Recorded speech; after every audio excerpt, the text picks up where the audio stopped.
Hi, I'm Howard Lothrop, host of Echo Partners TV, and today we're going to be discussing the three main methods of calculating interest rate risk. Measuring interest rate risk is critically important to us, and so it's important that we have a method that is both easy to understand and accurate at the bank. The top three methods are these: GAAP, earnings at risk, and the economic value of equity. Let's take a look at each. The GAAP report, the simplest of all of these, but also the most easily understood, takes all of your repricing assets and liabilities, puts them in a set of time buckets corresponding to when they will reprice or mature, and then calculates the totals for each time period. Usually you would look at GAAP on a cumulative basis over a 12-month horizon. A quick shorthand way to look at GAAP is through the use of a rate-sensitive asset to rate-sensitive liability ratio.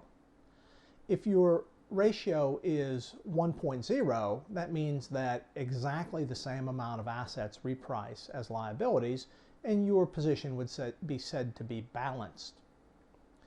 If more assets reprice than liabilities, your ratio will be greater than 1.0, and you are, of course, asset sensitive. More assets reprice in a given time period than liabilities. Ratios of less than 1, such as 0.8 or 0.9, show you that more liabilities are repricing in a given period than assets. The criticism that some people lay on the GAAP report relates solely to the sophistication by which these GAAP buckets are calculated.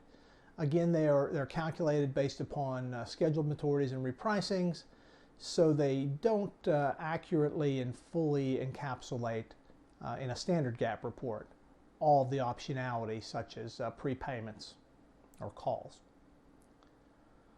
Earnings at risk, which is the most common form of simulation analysis, takes things to the next level of sophistication.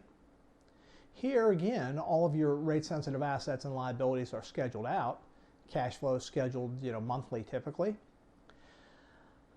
But the important difference here is that with the simulation method, we actually make some assumptions as to the likely changes in behavior, repricing behavior, of these assets and liabilities given changes in interest rates.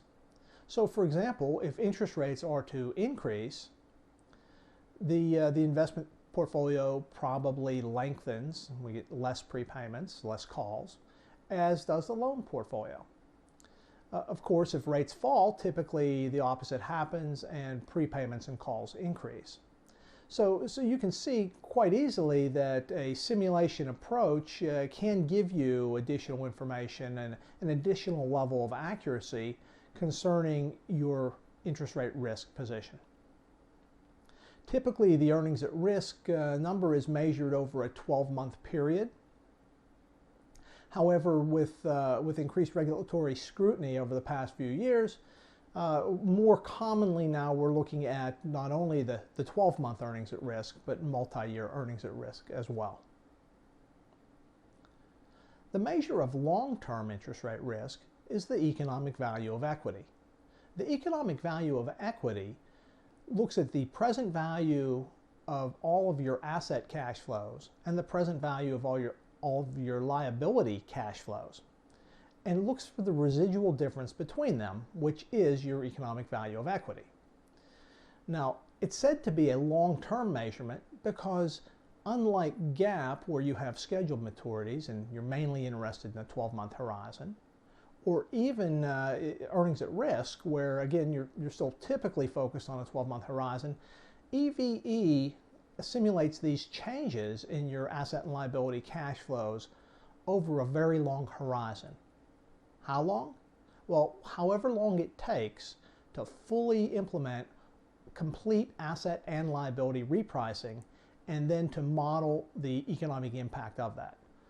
Typically, in my models, I look at repricing monthly for the first 20 years to determine cash flows, and then a several hundred-year terminal value to fully capture the economic value of these changes.